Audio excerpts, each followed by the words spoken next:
ओम श्री परमात्मने नमः। ओम श्री परमात्मने नमः। अथ योग दर्शन। योग दर्शन। ओम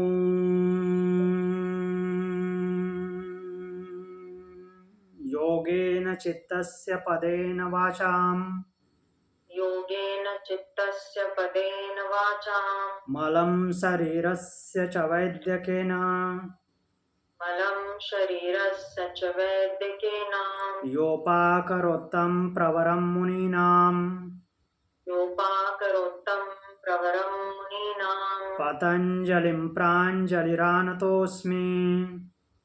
पतञ्जलिं प्राञ्जलिरानतोऽस्मि।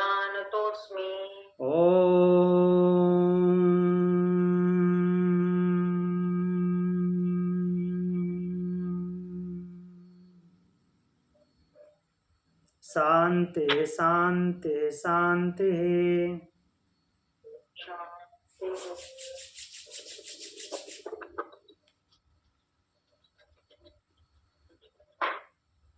योग दर्शन विभूतिपाद सूत्र संख्या 28 हमने पढ़ा था। एक बार देख लेते हैं 27 और 28 फिर से।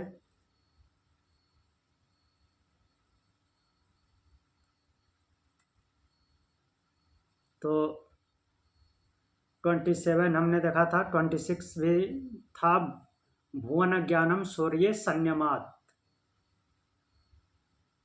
तो सूर्य में संयम करने से भुवनों का ज्ञान हो जाता है, सारे लोकों का ज्ञान हो जाता है, अर्थात जो ग्रह उपग्रह हैं उनका ज्ञान हो जाता है।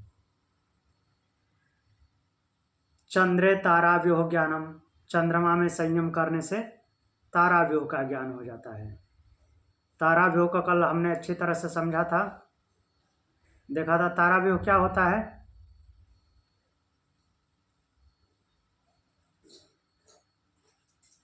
ताराव्यूह क्या होता है?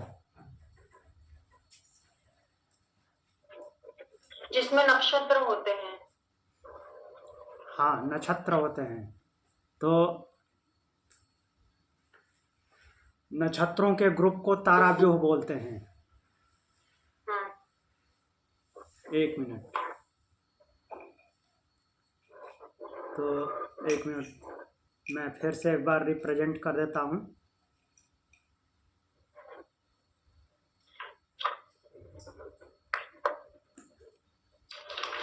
दिख रहा है? दिख रहा है शहर का क्या हूँ? यस, ठीक है।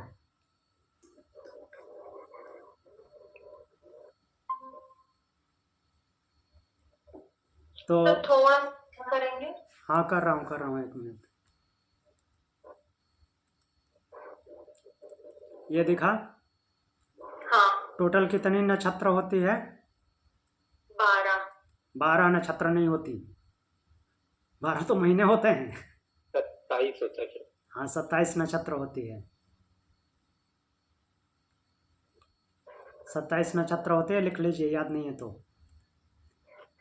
27 नक्षत्र में 27 तारों के झुंड हैं। 27 तारों के ग्रुप हैं। ये पहले क्या कहा आपने? नक्षत्रों के ग्रुप को ये कहते हैं। तारों के ग्रुप को नक्षत्र बोलते हैं। तारों का जो ग्रुप होता है, वैसे ही 27 मीन्स ग्रुप ऑफ नक्षत्र जो हैं, काउंटिंग में 27 हैं। मीन्स एक ग्रुप में जो तारे होते हैं, उन जो एक साथ गति करते हैं, मूवमेंट करते हैं, मीन्स उनका इस ब्रह्मांड में जो भ्रमण होता है उनका एक साथ साथ होता है, वो सेपरेट नहीं जाते, नहीं तो फिर वो ग्रुप कहाँ से कहाएंगे। अपनी आकाश गंगा में सिर्फ 27 ही नक्षत्र है, मतलब वो 27 ग्रुप ऑफ तारे नहीं, वो कोई जरूरी नहीं। आकाश गंगा से वो बाहर भी हो सकते हैं। आकाश गंगा से ये कोई कंपलसरी नहीं कि आकाश गंगा में ही है। हाँ, वैसे हमारा जो ये कैलेंडर वगैरह चलता है और जो हमारा ज्योतिष विज्ञान है वो अपने सौर मंडल से है, तो स्वाभाविक सी बात है कि ये इसी के अंदर ही होंगे। हमारे आकाशगंगा में जो दिखता है, हमारी लिमिट तो लगभग यहीं तक है। आकाशगंगा, हाँ, आकाशगंगा से बाहर भी दिखता है, तो उससे बाहर भी हो सकते हैं। ऐसा कोई फिक्स नहीं कर सकते कि आकाशगंगा में ही है, क्योंकि हमारे आँखों की लिमिट, नॉर्मल लिमिट ही इनफाइनाइट है, अनंत है। जो तारे दिखते हैं वो तो स्वाभाविक सी बात है कि हमारे सौरमंडल से बाहर हैं, दूर की बात है, क्योंकि हमारा सूर्य भी तारा है और जिनमें लाइट होती है वो तारे हैं। तो स्वाभाविक सी बात है कि वो भी लगभग इतने ही बड़े होंगे जितना बड़ा सूर्य है, तो उतने छोटे दिखते हैं। मीन्स सूर्य से काफ़ी दूर हैं, जो कि आकाशगंगा से भी परे हो सकते हैं, दूसरे गैलेक्सी में हो सकते हैं।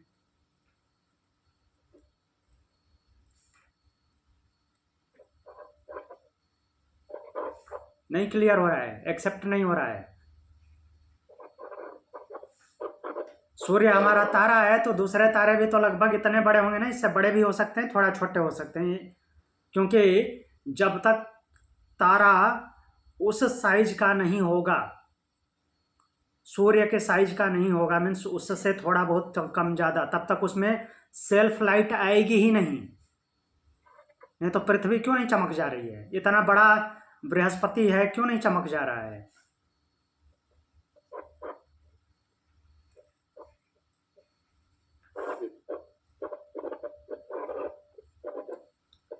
सर, तारों के ग्रुप को नक्षत्र कहते हैं, और नक्षत्रों के ग्रुप को क्या, जो आपने पहले प्रश्न पूछा था? नहीं, नक्षत्रों के ग्रुप को के बारे में नहीं बोला, मैं ये बोला कि ग्रुप ऑफ नक्षत्र जो हैं वो 27 काउंटिंग में है। हाँ, लेकिन सबसे पहले जो आपने प्रश्न पूछा था ना, चंद्रव्यूह या ऐसे कुछ, वो क्लास शुरू होते ही पहले आपने जो प्रश्न पूछा ना कि क्या वो चंद्रव्यूह, क्या बोला आपने उसको? जो सूत्र था हमारा, हाँ, चक्रे ताराव्यूह ज्ञानम, नहीं सॉरी, एक मिनट रुकिए, सूत्र पे आने दीजिए।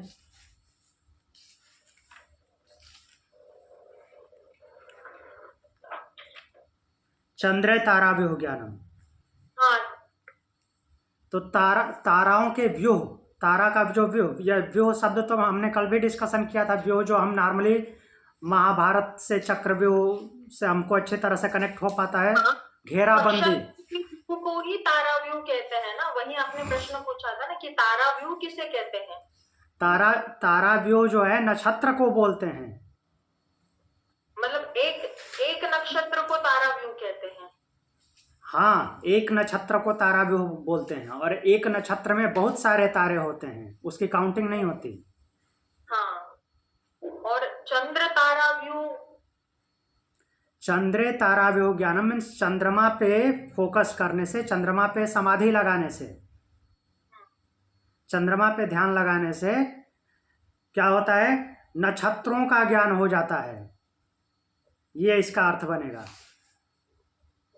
क्यों चंद्रमा पे ध्यान लगाने से नक्षत्रों का ज्ञान हो जाता है? उसी के लिए हमने कैलेंडर पढ़ा कल, तो उसको एक बार फिर से रिवीजन करा देता हूं। पहले देख लेते हैं कि नक्षत्रें कौन कौन सी हैं। इधर देखिए, सूर्य जो है, सूर्य की 12 राशियां होती हैं, जो हम राशि फल अपना देखता है ना, कौन सी राशि है, इस राशि में क्या चल रहा है, वो सूर्य से कनेक्ट करती हैं। वो 12 राशियां 12 महीने हैं, सौर मंथ हैं। तो और हर एक राशि जो है वो नक्षत्र से कनेक्ट होती है। जैसे इधर देखिए, मेष राशि में कौन कौन सी नक्षत्र आती है? अश्विनी, भरणी, कृतिका। वृष राशि में आती है कृतिका, रोहिणी, मृगशिरा। मिथुन राशि में आती है मृगशिरा, आर्द्रा, पुनर्वसु। कर्क में आती है पुनर्वसु, पुष्य, आश्लेषा। सिंह राशि में आता है मघा, पूर्वा फाल्गुनी, उत्तरा फाल्गुनी। कन्या राशि में आता है उत्तरा फाल्गुनी, हस्त, चित्रा। तुला राशि में आता है चित्रा, स्वाति, विशाखा। कई राशियां दोनों में आ रही हैं, मीन्स वो स्प्लिट हो रही हैं, ब्रेक हो रही हैं, आधा आधा। वृश्चिक राशि में आता है विशाखा, अनुराधा, ज्येष्ठा। धनु राशि में आता है मूल, पूर्वाषाढ़ा, उत्तराषाढ़ा। बाकी राशियों को याद नहीं होगा तो मूल राशि तो लगभग सबको ही याद होगा। कोई बच्चा के साथ एबनॉर्मलिटी होती है तो क्या बोलते हैं लोग कि मूल नक्षत्र में पैदा हुआ है। उसका मूल नक्षत्र ठीक करवाने के लिए लोग झाड़ फूक और ज्योतिष का भी सहारा लेते हैं कि इतने दिन बाद इसको संस्कारित करना है, उसका मूल नक्षत्र समाप्त हो जाएगा। मीन्स जो डिफिकल्टीज आ रही हैं वो चली जाएंगी। फिर मकर राशि में आता है उत्तराषाढ़ा, श्रवण और धनिष्ठा। कुंभ राशि में जो नक्षत्रें आती हैं वो हैं धनिष्ठा, शतभिषा और पूर्वा भाद्रपदा। मीन राशि की नक्षत्र हैं पूर्वा भाद्रपदा, उत्तरा भाद्रपदा और रेवती नक्षत्र। रेवती जो बलराम जी की पत्नी का भी नाम है रेवती। अब इससे आगे बढ़ते हैं। सर एक सेकंड जी सर, चंद्र पे ध्यान करना कैसे? हाँ बता रहा हूँ, अभी आ रहा हूँ। चंद्र पे ध्यान ऐसे करना। अभी तो ये राशियां देख रहे थे, राशियों के जस्ट नाम देख रहे थे। हाँ, अब आते हैं कि चंद्रमा पे ध्यान करने से तारा व्यूह का ज्ञान कैसे होता है। जैसे हमारे ऋषि मुनि थे और खगोलविद जो थे लाइक आर्यभट्ट, वो तारे गणना में बैठ के क्या करते थे, सो के रोज रात को चंद्र तारा ही देखते होंगे। तारे जैसे हम नॉर्मली सप्तऋषि को पकड़ लेते हैं, किधर से उदय होता है, दक्षिण से होते हुए फिर पश्चिम में डूब जाता है। पूरब से उदय होता है, दक्षिण से होता है, पूरब में पश्चिम में डूबता है। और वो मौसम चेंजिंग के साथ साथ उसका जो वक्र है वो बढ़ता और घटता भी रहता है, वलय है। वो मैंने ऑब्जर्व किया है खुद। तो वैसे ही बाकी भी तारे हैं, उनकी गतियों को देखते रहते हैं। तो ये नक्षत्र कैसे पता चले, यही ऑब्जर्व करते करते कि अच्छा ये झुंड के तारे जो हैं उसमें कुछ ज़्यादा चमकते हैं, कुछ कम चमकते हैं, लेकिन ये एक साथ रहते हैं तो इनको एक ग्रुप में रखा जाएगा। दूसरा झुंड जो है वो एक साथ रहते हैं। हाँ, बहुत सारे हैं, रैंडम तारे भी हैं, ऐसा नहीं कि सारे के सारे नक्षत्र के अंदर में हैं। जो रैंडम तारे भी हैं, एक एक करके अलग अलग चमकते हैं, बट जो ग्रुप में हैं उनको नक्षत्र बोला जाता है। तो एक ग्रुप को पकड़ा, वैसे ही कुछ दूसरे ग्रुप को पकड़ा, ये बहुत टाइम लगा होगा। कोई एक भी देखेगा तो उसको कंटिन्यू अगर फोकस करेगा, रोज रात को फोकस करेगा उस पर, तो भी कई साल लग जाएंगे इसे ऑब्जर्व करने में कि ये कौन कौन से ग्रुप के तारे हैं। तो ऐसे करके पहले तो ग्रुप के तारों की पहचान हुई, नक्षत्र जिसको नाम दिया। अब उसका चंद्रमा से क्या रिलेशन है, तो उसके लिए हमने कैलेंडर देखा था, अपना हिंदी कैलेंडर। क्या देखा था, अब जब नाम दे दिया सेलेक्ट करके कि ये नक्षत्र, इनका नाम ये नक्षत्र रहेगा, ऑब्जर्व करते करते पकड़ दिया ग्रुप को और उन ग्रुप्स का नाम दे दिया। ये वाला तारा का ग्रुप ये नक्षत्र के नाम से जाना जाएगा, इस नक्षत्र के नाम से जाना जाएगा। उसको भी सेटलमेंट करने में काफ़ी टाइम लगा होगा क्योंकि उस पर ही महीने सेट हैं। तो फिर क्या देखा कि बार बार साल भर में ये चंद्रमा एक पार्टिकुलर नक्षत्र के नीचे से, उसका पूर्णिमा का चांद, अब हर एक चांद रोज देखा होगा क्योंकि रोज ये चंद्रमा किसी न किसी नक्षत्र से गुजरता है। 27 नक्षत्र हैं और चंद्रमा का साइकिल कितने दिन का होता है, 27 से 29 दिन का, इसी के बीच में वो रहता है। तो हमारा महीना जो होता है 27 से 29 दिन का होता है, जिसमें तिथियां घटती बढ़ती भी हैं 1-2 दिन। तो 27 दिन का होता है या 29 दिन का होता है, कभी 28 दिन का होता है। तो नॉर्मली 29 दिन का ही होता है, बट हर महीने में एक दिन कम से कम हो ही जाता है, तो 28 दिन का ही होता है। अगर 30 दिन का होता तो हमको हर तीसरे साल एक महीना जोड़ने की ज़रूरत नहीं पड़ती, 30 दिन का होता तो वो 29, 28 या 27 का हो जाता है, इसलिए ऐड करने की ज़रूरत पड़ जाती है। तो उसकी गति जो है ऐसी ही होती है कि डेली वो एक नक्षत्र से गुजरता है कम से कम, बट पूर्णिमा पूर्णिमा के दिन जिस नक्षत्र से वो गुजरता है उसी नक्षत्र के नाम पे उस महीने का नाम दे दिया गया। तो ऐसा नहीं कि एक बार वो मान लीजिए कि चैत्र में वो चित्रा नक्षत्र से गुजरा तो एक बार गुजर गया तो उसको चैत्र नाम दे दिया, नहीं, वो अगले साल भी पूर्णिमा का चांद चित्रा नक्षत्र से ही गुजर रहा है, उसके अगले साल भी पूर्णिमा का चांद चित्रा नक्षत्र से ही गुजर रहा है। कम से कम 8-10 साल तो ऑब्जर्व किया होगा ना ऋषि ने, तो पता चला कि हाँ ये, और हर महीने को ऑब्जर्व किया होगा, बहुत मुश्किल काम है।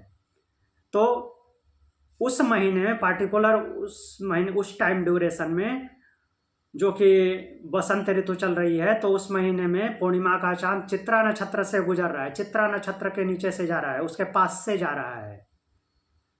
तो चित्रा नक्षत्र के पास से गुजरने के वजह से उस महीने का नाम हो गया चैत्र। उसी प्रकार से उसका अगला जो पूर्णिमा का चांद आ रहा है वो हर साल, हर एक साल पे उसी ड्यूरेशन पे आएगा, हर साल मीन्स 12वें महीने में विशाखा नक्षत्र के पास से गुजर रहा है, तो उस महीने का नाम दे दिया वैशाख। फिर उसका अगला जो पूर्णिमा का चांद है वो हर 12वें महीने में ज्येष्ठा नक्षत्र के पास से गुजर रहा है, तो उसका नाम हो गया ज्येष्ठ, उस महीने को नाम दे दिया ज्येष्ठ। अगला महीना उसका आषाढ़ा नक्षत्र जो है उसके पास से गुजर रहा है, पूर्णिमा का चांद, ध्यान देना है, पूर्णिमा का चांद गुजरेगा, नहीं तो वैसे तो वो डेली हर एक नक्षत्र में घूम रहा है चांद। पूर्णिमा का चांद हर साल उस महीने में, पार्टिकुलर महीने में उसी नक्षत्र से गुजर रहा है, तो उस महीने का नाम उसके नाम पे है। आषाढ़ा नक्षत्र के नीचे से गुजर रहा है तो आषाढ़ मंथ है। उसका अगला जो पूर्णिमा का चांद है वो श्रवण नक्षत्र के पास से गुजर रहा है बार बार, हर साल, हर 12वें महीने में, तो उस महीने का नाम श्रावण है। जो उससे अगले महीने का जो पूर्णिमा का चांद है वो हर साल भाद्रपदा नक्षत्र है उसके नीचे से गुजर रहा है, उसके पास से गुजर रहा है, तो उस महीने का नाम हो जाएगा भाद्रपद। सेम वैसे ही अश्विन जो मास है उसके पूर्णिमा का चांद अश्विनी नक्षत्र के पास से गुजरता है। कार्तिक महीने का चांद पूर्णिमा का, नॉट हर पर डे का, पूर्णिमा का चांद अश्विनी नक्षत्र के पास से गुजरता है तो उसका नाम अश्विन है। कार्तिक का कृतिका के नीचे से गुजरेगा, उसके पास से गुजरेगा तो कार्तिक है। ये सारे ग्रुप ऑफ स्टार्स हैं जिनको नक्षत्र नाम दिया गया है। जो मार्गशीर्ष है उसका पूर्णिमा का चांद हर बार कहाँ से गुजरेगा, मृगशिरा नक्षत्र के पास से। उसके आगे चलते हैं, जो पौष महीना है उसका जो पूर्णिमा का चांद है वो हर साल पुष्य नक्षत्र के पास से गुजरेगा। माघ है उसका पूर्णिमा का चांद हर साल मघा नक्षत्र के पास से गुजरेगा। मीन्स ये सेट है, तभी उसको माना गया है कि हाँ इसका नाम माघ होगा। एक साल आया, दूसरे साल कहीं और किसी और नक्षत्र में चला गया तो नहीं है, ऐसा नहीं है। वो फिक्स है कि उस नक्षत्र के पास से गुजरेगा, या तो उसी दिन होगा या उसके एक दिन आगे या पीछे, क्योंकि कैलेंडर में नक्षत्र लिखा नक्षत्र के साथ आता है। जो हिंदी कैलेंडर है, जो भी जितने भी ये अपने शास्त्रीय लैंग्वेज के कैलेंडर बनते हैं, लाइक मराठी का, उड़िया का जो हो गया, उसमें नक्षत्र लिखे हुए आते हैं। तो देखिएगा, हाँ हो सकता है कि उसी दिन सेम डे वो नक्षत्र नहीं पड़ रही है, लेकिन उसके एक दिन आगे या पीछे जरूर होगी। तो वैसे फाल्गुन जो महीना है उसका पूर्णिमा का चांद हर बार फाल्गुनी नक्षत्र के पास से होकर गुजरेगा। अब ये महीने जो है राशियों से भी लिंक करते हैं।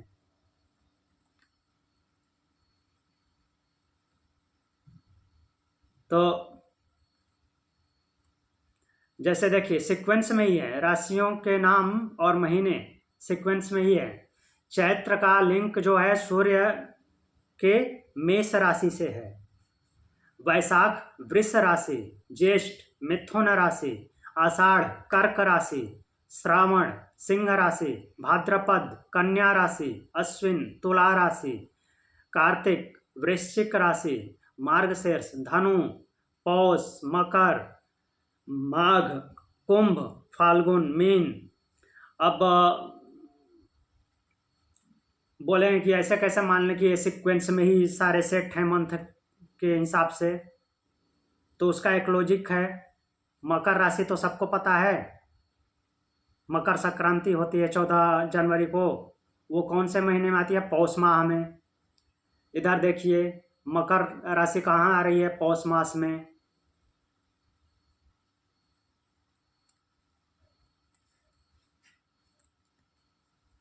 तो इस तरह से है। राशियों के नाम इंग्लिश में देखना है तो इधर है, जैसे मेष को क्या बोलते हैं? एरीज बोलते हैं। और ये क्या है? तौरूज। मेरे को ये इतना प्रोनाउंसिएशन उनका नहीं आता। फिर हाँ टॉरस। मिथुन को जेमिनी, कर्क को कैंसर, सिंह लियो, कन्या विर्गो, तुला लिब्रा, वृश्चिक स्कॉर्पियो। ये तो सीधे सीधे नाम आ रहा है। वृश्चिक मतलब बिच्छू होता है, स्कॉर्पियो मतलब बिच्छू होता है। धनु सेजिटेरियस, मकर कैप्रिकॉर्न, कुंभ एक्वेरियस, मीन क्या है? पाइसेस। तो ये नाम हो गए। तो अभी चंद्रे तारा व्यूह ज्ञानम क्लियर हो गया होगा। चंद्रे तारा व्यूह ज्ञानम क्यों महर्षि बोल रहे हैं कि चंद्रमा पे ध्यान करने से, मीन्स ध्यान नहीं, संयम करने से, धारणा ध्यान समाधि करने से तारा व्यूह का ज्ञान हो जाता है। और संयम क्या होता है वो भी इसके माध्यम से हमने डिटेल में जान लिया। कंटिन्यूअस फोकस बनाए रखना, उसी पे सेट हो जाना, अपने दिमाग को सेट कर देना। और ये इतनी आसान नहीं, कई साल लगे होंगे, क्योंकि एक महीने को डिसाइड करने में केवल 1 साल से काम नहीं चलेगा। महीने का नामकरण नक्षत्रों के हिसाब से हुआ है, तो उसको डिसाइड करने में कम से कम 7-8 साल का तो ऑब्जर्वेशन लगेगा। और वो एक ही बार में, केवल 2 साल में पकड़ भी नहीं सकता कोई। कितना भी सभी नक्षत्रों को पहले पहचान लिया हो तो भी 1 या 2 साल में नहीं पकड़ पाएगा। 1-2 को पकड़ेगा, 12 को थोड़ी 1 साल के अंदर पकड़ लेगा कि ये सारे ऐसे ही घूम रहे हैं।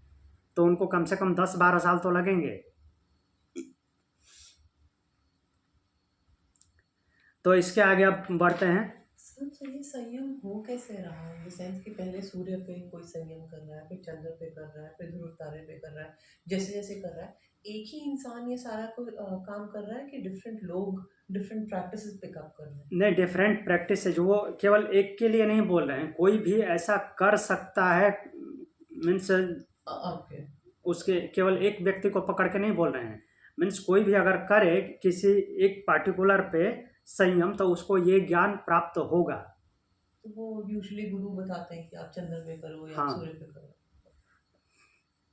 जैसे गुरु के बताने की भी बात नहीं है। जैसे हमने अभी तारा व्यूह देखा, तो ये कोई भी कर सकता है। डेली जो प्रैक्टिशनर है आकाश में तारों को देखने का, तो तारा पे संयम ही कर रहा है। अब इतना फोकस हो गया कि उसको कुछ और दिखाई ही नहीं देता। लाइक आर्यभट्ट, उसको केवल नक्षत्र ही दिखाई देते हैं। तो उनका संयम हो गया है तारों पे। नहीं, पर हमें शुरू क्या करना चाहिए? खुद ही से पता चलेगा? नहीं, शुरू की तो इसमें बात ही नहीं है। यहाँ पे तो बात है समाधि की अवस्था की। जब साधक समाधि तक पहुंच गया, स्टार्टिंग की बात ही नहीं है। जब आप धारणा ध्यान समाधि यहाँ तक पहुंचते हैं तब का ये काम है। ऑब्जेक्ट तब चूज करना। हाँ।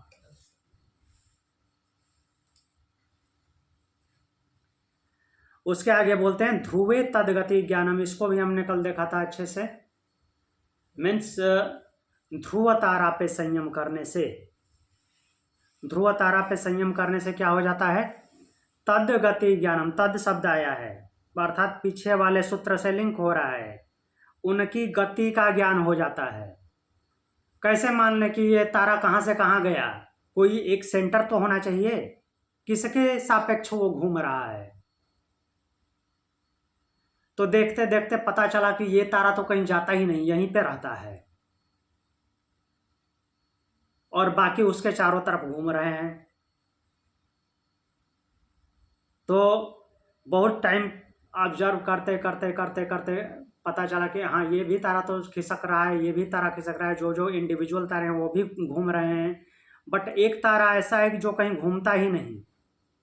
शाम को उदित तो हुआ था तो भी वहीं पे था, रात को 12 बजे देखा तो भी वहीं पे है, और सुबह होते होते देखा तो भी वो वहीं पे है। बाकी सारे घूम गए आसमान के तारे। और केवल आज की बात नहीं है, अगले दिन भी वैसा ही हो रहा है। दूसरे तारों का लोकेशन चेंज हो रहा है, लेकिन उसका लोकेशन भी नहीं चेंज हो रहा है। कोई भी मौसम हो जाने दीजिए, कोई भी दिन होने दीजिए, कोई भी महीना होने दीजिए, वो वहीं का वहीं पड़ा है। तो ध्रुव तारा पे संयम करने से तद गति ज्ञानम, उनकी गति का, किनकी गति का, बाकी तारों की गति का, नक्षत्रों की गति का, तारा व्यूह, जितने भी तारा व्यूह हैं उनकी गति का ज्ञान हो जाता है। किसके माध्यम से, किस पे संयम करने से, ध्रुव तारा पे संयम करने से। उस पे फोकस किया है, ये तो रुका हुआ है, अच्छा इसके सापेक्ष ही सारे ये तारा व्यूह घूम रहे हैं, तो कौन कहाँ जा रहा है, किस महीने में कहाँ जा रहा है, क्योंकि एक तो हमको सेंटर धुरी मिल गई, फिक्स है ये, इसी को लॉक करके बाकी का डिस्टेंस काउंट करना है कि किस महीने में कितना क्लोज होता है उससे और किस महीने में कितना दूर जाता है, और उस महीने में चंद्रमा की गति क्या है। काफ़ी डिफिकल्ट काम है, बट फोकस संयम करने से काफ़ी पता चलता है। आगे बढ़ें, 1 मिनट इसको चेंज करने दीजिए।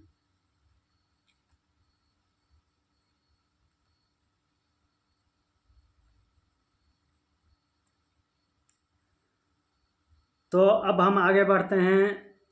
चंद्रे तारा व्यूह ज्ञानम भी हो गया, ध्रुवे तदगति ज्ञानम हो गया। अब आगे चलते हैं, नाभि चक्रे कायव्यूह ज्ञानम। नाभि चक्रे मीन्स नाभि चक्र, नाभि चक्र मणिपुर चक्र, हमारी नाभि जहाँ से बच्चे का अम्बिलिकल कोड जुड़ा होता है, वहीं से भोजन पानी सब कुछ मिलता है, यहाँ तक कि सांस भी वहीं से चलती है। नाक से सांस नहीं चलती है, तो सबको पता होगा। नाक से सांस बच्चे का तब आता है जब पहली बार वो बाहर आता है गर्भ से। तो सांस लेने के साथ जिंदगी की शुरुआत होती है और सांस छोड़ने के साथ जिंदगी खत्म हो जाती है। तो यहाँ पे बोल रहे हैं कि नाभि चक्रे कायव्यूह ज्ञानम, नाभि चक्र पे संयम करने से कायव्यूह, कायव्यूह, फिर से व्यूह शब्द आया है। काय मीन्स तो शरीर होता है, व्यूह में मतलब इसकी घेराबंदी, जितने भी सिस्टम है इसमें, इस काय में, काया में, शरीर में जितने भी सिस्टम इन्वॉल्व हैं उन सबका ज्ञान होता है किससे, नाभि चक्र पे ध्यान करने से, नाभि चक्र पे संयम करने से। नाट ध्यान, ध्यान नहीं बोलेंगे, संयम अर्थात धारणा, ध्यान, समाधि।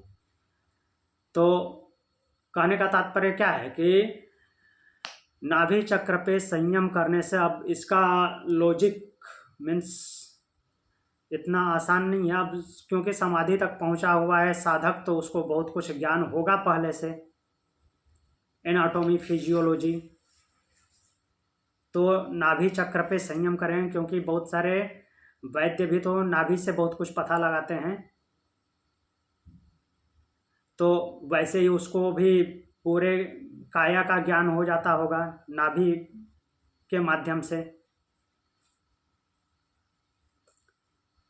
तो इसके बारे में उतना डिटेल नॉलेज तो नहीं है जितना कि अभी तारा व्यूह का देखा, बट वैसे ही होता है जैसे कि आयुर्वेद आचार्य जो वैद्य हैं वो भी नाभि से बहुत कुछ पता लगा पाते हैं, तो वो समाधि वाला साधक है, तो उसको भी काया का ज्ञान हो जाता होगा कि कहाँ पे डिस्टरबेंस है, क्या है, कौन से आर्गन में फॉल्ट है, क्या बीमारी हुई है, इन सब का ज्ञान हो जाता है।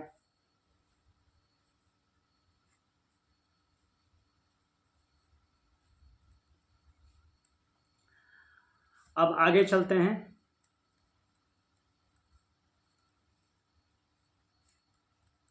30 नंबर, कंठकूपे क्षुत पिपासा निवृत्ति।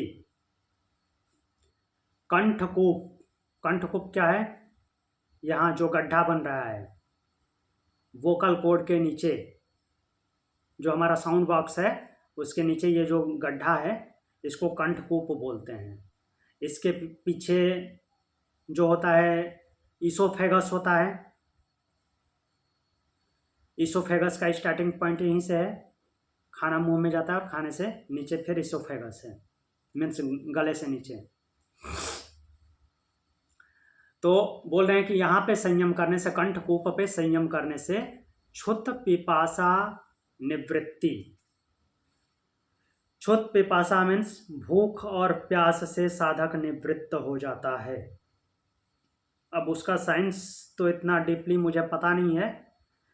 हाँ, कुछ विद्याएं थी जिनको सीखने पे, और उसका फोकस शायद यहीं से होता होगा, इसीलिए महर्षि लिख रहे हैं यहाँ पे साधना होती होगी और यहीं से उसका लॉजिक निकलता होगा कुछ, जो भी मंत्रों के माध्यम से। क्योंकि कई लोग ऐसी साधना करते हैं जो जिनको ना भूख लगती है ना प्यास लगती है, और ऐसे हम अपने पुराणों में, यहाँ तक कि महाकाव्यों में भी देखे हैं। रामायण के माध्यम से भी वर्णन आता है, इन द सेंस कि जो राम लक्ष्मण हैं उनको जो विश्वामित्र जी थे उन्होंने ये ज्ञान दिया था, ये शिक्षा दी थी। वशिष्ठ जी ने नहीं, विश्वामित्र जी ने दी थी कि जब वो ताड़का वध के लिए, मीन्स ताड़का वध के लिए तो नहीं बोल सकते, वो अपने यज्ञ की रक्षा के लिए ले जा रहे थे। अब यज्ञ रक्षा में ताड़का सुबाहों का वध हो गया, वो अलग की बात है। तो उस टाइम पे जब वो उनके साथ गए थे तो उन्होंने, विश्वामित्र जी ने इनको दोनों लोगों को ये ज्ञान दिया था कि भूख प्यास कैसे कंट्रोल करना है।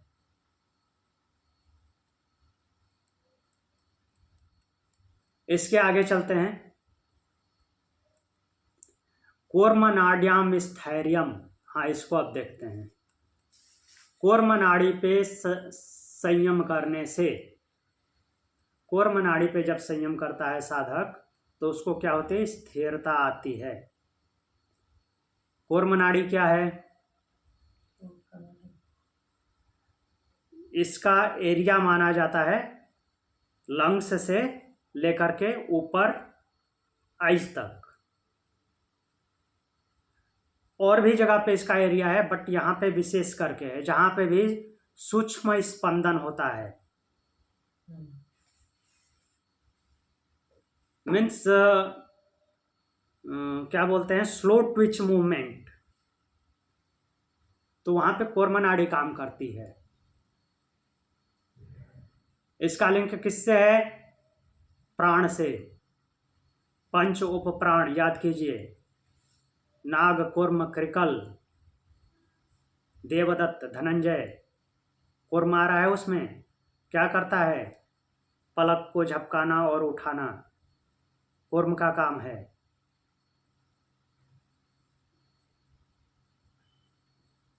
वो जितना डिस्टर्ब होगा उतना ये सूक्ष्म स्पंदन जो है उतने डिस्टर्ब होंगे, उतना ही माइंड डिस्टर्ब होगा। जब वो डिस्टर्ब होगा तो आंख फड़कने लगती है। कूर्म नाड़ी में वायु का डिसबैलेंस होगा, आंख फड़कने लगेगी, आपके कंट्रोल में नहीं रहेगी। तो उसी को बोल रहे हैं कि कूर्म नाड़ी पे संयम करने से स्थिरता आती है। जितना कंट्रोल में रहेगी, उसमें जो वायु का संचार है, अर्थात कूर्म नाड़ी में वायु का संचार जो है वो जितना कंट्रोल्ड रहेगा, माइंड आपका उतना ही स्टेबल रहेगा, स्थिरता आती है।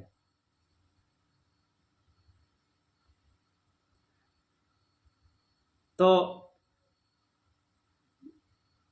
इसको ऐसे ले सकते हैं कि जब हम इसको कनेक्ट कर सकते हैं डायरेक्टली प्राणायाम से। प्राणायाम करते हैं तो अपनी सांस को सूक्ष्म करना है, सांसों को सूक्ष्म करना है। ऐसा नहीं कि जल्दी सांस लेना है, लंबी सांस लेना है, सूक्ष्म होनी चाहिए सांस। तो जितना सूक्ष्म सांस होगी कूर्म नाड़ी उतना ज्यादा बैलेंस रहेगी। और ये एरिया भी प्राणों का ही है ना? हाँ प्राणवायु। हाँ, सबका हेड तो प्राण ही है ना, प्राण के ही अंडर में आते हैं प्राणापान समान उदान व्यान, और ये नाग कूर्म कृकल देवदत्त धनंजय, सब कुछ तो प्राण के ही अंडर में आता है, प्राण हेड है। सर जब हम कूर्मासन करते हैं हाँ योगा में, तो सबसे पहली जो इंजरी होती है लोगों को करते वक्त, वो हाँ, यहाँ पे होती है। यहाँ पर हाँ होती है। सो वो कूर्मासन का कूर्म नाड़ी से हाँ ही लेना है। जी, वो कूर्म नाड़ी से ही उसका इफेक्ट आता है। कूर्म नाड़ी जो है बहुत ज़्यादा डिस्टर्ब होती है, तो ये इधर डैमेज करती है, चेस्ट रीजन में या उससे ऊपर। और इसके लिए भगवान ने भी सूत्र बोला हुआ है, देखते हैं कौन सा है, स्थित प्रज्ञ। कूर्मोगासन नहीं। स्थित प्रज्ञ में बोलते हैं chapter 2 Bhagavad Gita chapter 2 58 number सूत्र बोलते हैं, 58 नंबर श्लोक नाट सूत्र। पूछते हैं अर्जुन की, स्थित प्रज्ञ से का भाषा समाधिस्थस्य केशव स्थित अधे किम प्रभासेत किमासीत ब्रजेत किम। जो स्थित प्रज्ञ होता है अर्थात जिसकी बुद्धि स्थिर हो गई है, समाधिस्थ है, हे केशव, उसका व्यवहार कैसा होता है, वो स्थित प्रज्ञ कैसे बोलता है, किम प्रभासेत किमासित, बैठता कैसे और विचरण कैसे करता है। तो उसको उत्तर देते हुए यहाँ पे वो कुर्म वाला श्लोक बोलते हैं, यदा संघरते चायम कुर्मो अंगानी व सर्वसः। तो जब खतरे की आहट आती है तो कछुआ अपने अंगों को चारों तरफ से जैसे समेट लेता है, वैसे ही साधक जब इंद्रियार्थेभ्यस्तस्य प्रज्ञा प्रतिष्ठिता, इंद्रियों को इंद्रियों के विषयों से समेट लेता है, तो उसकी प्रज्ञा, उसकी बुद्धि प्रतिष्ठित हो जाती है। तो यहाँ पे क्या बोल रहे हैं, कूर्म नाड्याम स्थैर्यम, कूर्म पे संयम करने से स्थिरता आती है। और वो क्या बोल रहे हैं, तस्य प्रज्ञा प्रतिष्ठिता, उसकी प्रज्ञा प्रतिष्ठित हो जाती है, अर्थात बुद्धि सेटल हो जाती है। तो ये क्या है, प्रत्याहार का उपाय है। कूर्म नाड्याम स्थैर्यम प्रत्याहार का उपाय है, अर्थात कूर्म नाड़ी स्थिर हो गई, शांत हो गई, तो कूर्म नाड़ी पे संयम करने से जो स्थिरता आती है वो प्रत्याहार है। क्लियर हुआ?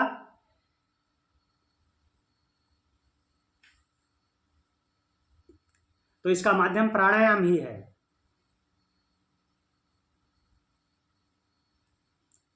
अब अगला सूत्र देख लेते हैं,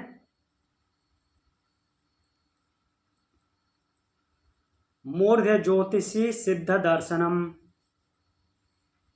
मूर्ध ज्योतिषी सिद्ध दर्शनम, मूर्धा की ज्योति में, मूर्धा की ज्योति में जब संयम करते हैं, धारणा ध्यान समाधि याद रखना है। साधक जो समाधिस्थ है वो क्या करेगा, मूर्धा की ज्योति में जब संयम करता है तो सिद्ध दर्शनम, सिद्धों के दर्शन होते हैं।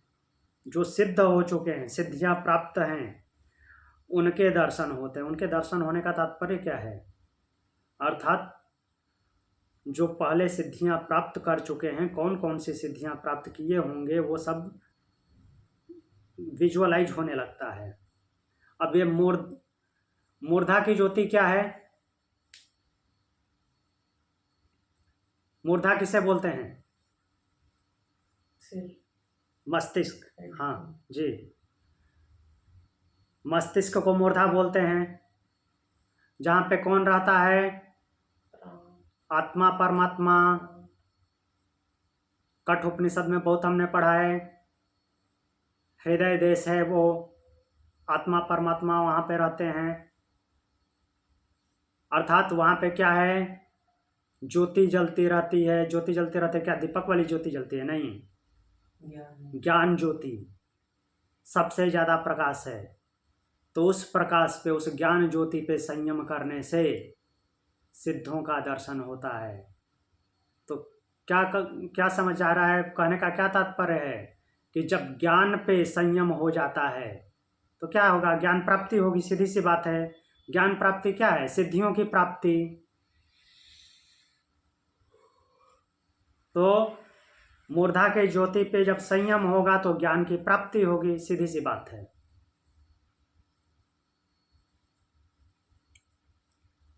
क्लियर? इसके लिए भी भगवत गीता में श्लोक है, वो भगवान अपनी तरफ से बोलते हैं, फिर भी देख लेते हैं। उसमें कोई ऐसे द्वंद्व नहीं है, बट इसमें देखिए क्या बोलते हैं। तेषां सततयुक्तानां भजतां प्रीतिपूर्वकं ददामि बुद्धि योगम तम ये न मामुपयान्ति ते।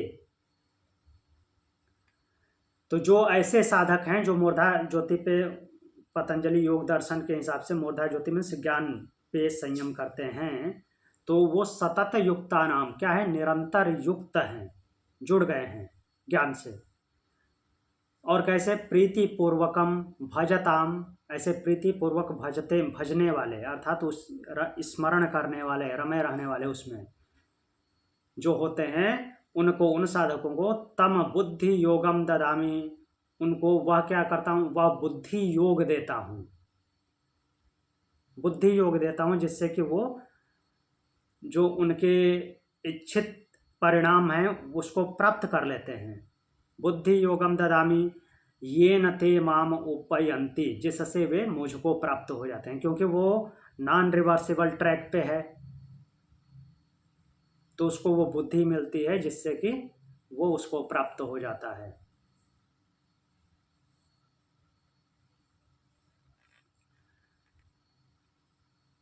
अब फिर से चलते हैं योग दर्शन पे।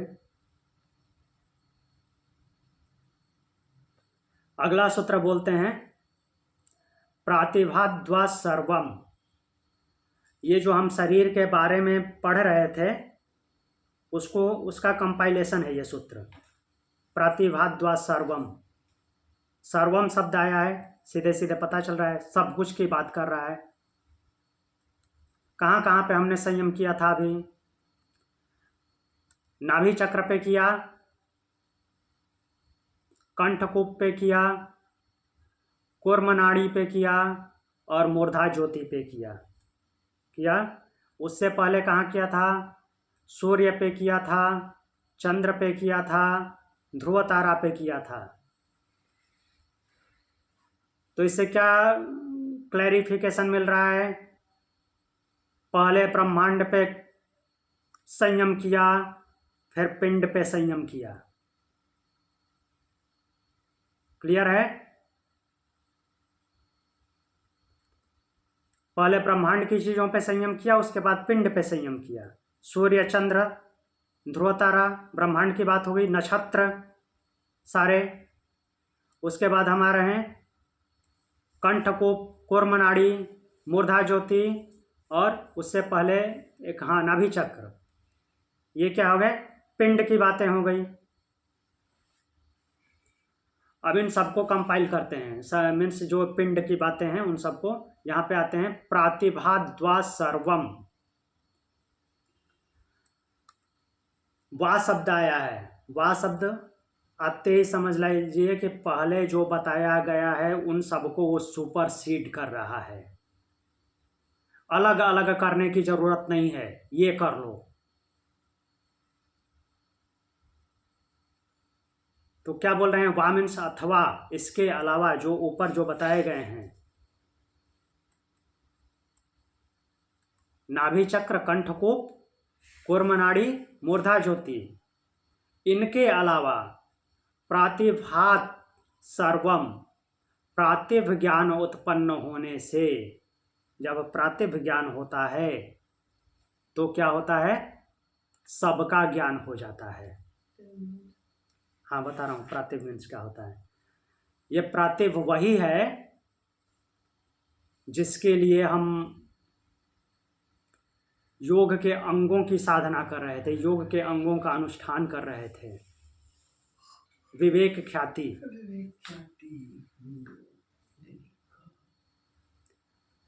तो जब विवेक ख्याति मिलती है, विवेक ख्याति उत्पन्न होती है तो इन सब का ज्ञान हो जाता है। जो हम ऊपर जितने भी संयम किए हैं उन सबका ज्ञान हो जाता है जब विवेक ख्याति आती है, प्रातिभ ज्ञान जब होता है तो।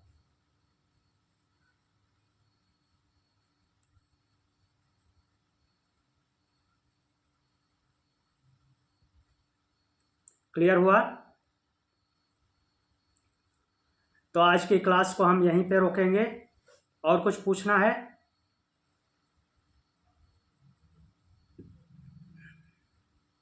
ठीक है, वैसे भी डाटा बहुत ज़्यादा हो गया, बट क्लियर डाटा था, एक दो को छोड़ के सब कुछ क्लियर था ना।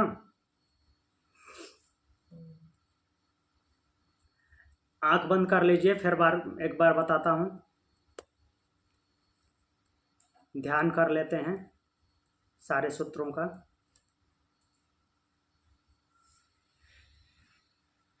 पिछली क्लास से हम दोबारा रिवीजन करते हुए शुरू किए थे।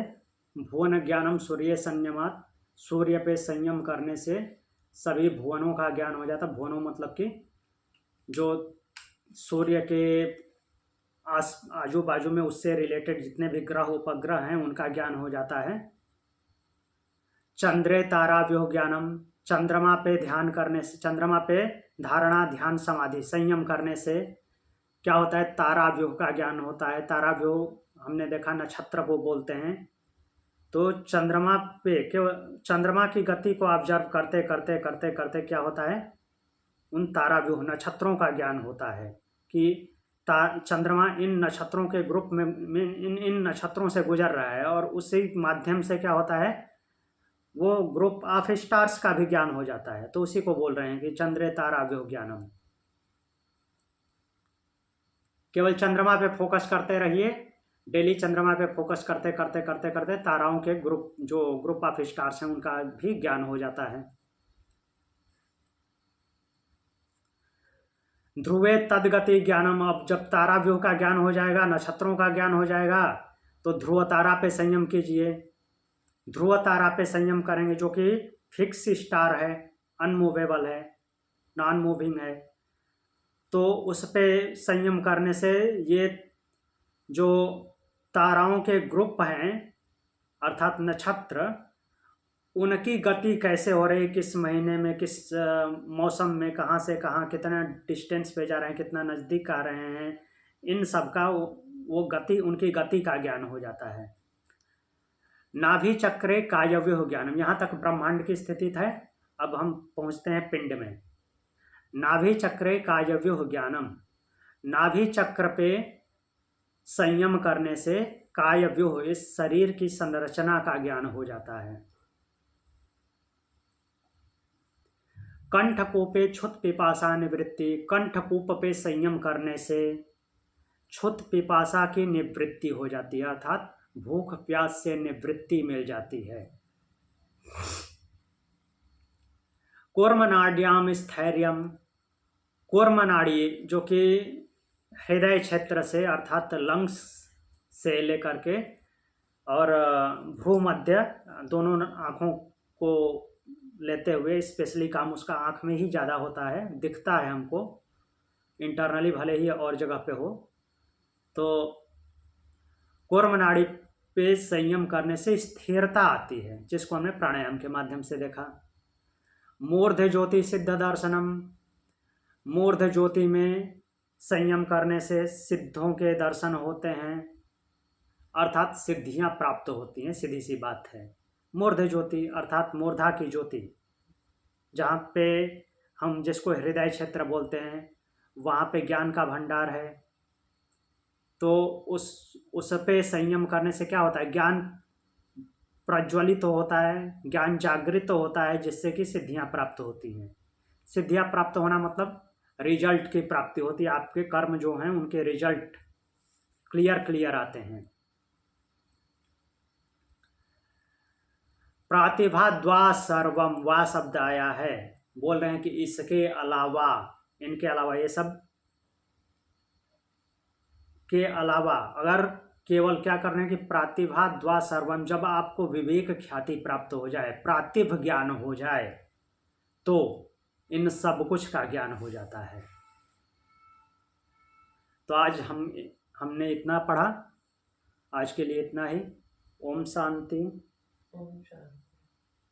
सर एक मिनट। शांति जी।